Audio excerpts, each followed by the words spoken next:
புதுசா கட்டின வீட்ல முதல்ல மீன் சமையல் செஞ்சா ரொம்பவே நல்லதுன்னு சொல்லுவாங்க. நாங்க ஆல்ரெடி இருக்கிற வீட்டை ரீமாடிஃபை பண்ணி கிச்சன் எல்லாம் வேற மாதிரி டிசைன்ல புதுசா ரெனோவேட் பண்ணி புது ஹாப் சிம்னி எல்லாமே வாங்கி செட் பண்ணி வச்சுட்டோம். கடல்ல கிடைக்கிற மீன் தான் செய்யணும்னு சொல்லுவாங்க. ஏன்னா அல்ல குறையாத வளமும் செல்வமும் கடல்ல தான் இருக்கும்னு சொல்லுவாங்க.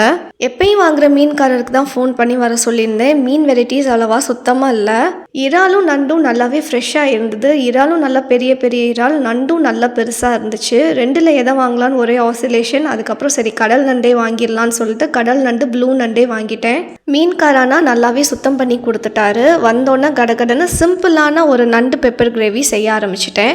அன்னைக்கு லஞ்ச் மெனு ரொம்பவே சிம்பிள் தான். சூடான சாதம், நண்டு கிரேவி, ரசம், அப்புறம் ஆம்லெட். ஆனால் சாப்பிட்றதுக்கு ரொம்பவே ஃபுல்ஃபில்லிங்காக இருந்துச்சு. சீ ஃபுட்ஸில் எனக்கு ரொம்ப பிடிச்சது நகர மீன் தான். கண்ணில் பட்டா வாங்காமல் விட மாட்டேன். அதுக்கப்புறம் ப்ரான் அண்ட் கிராப்ஸ் ரொம்ப பிடிக்கும். உங்களுக்கு என்னென்ன பிடிக்கும்னு சொல்லி கமெண்ட்டில் சொல்லுங்கள்.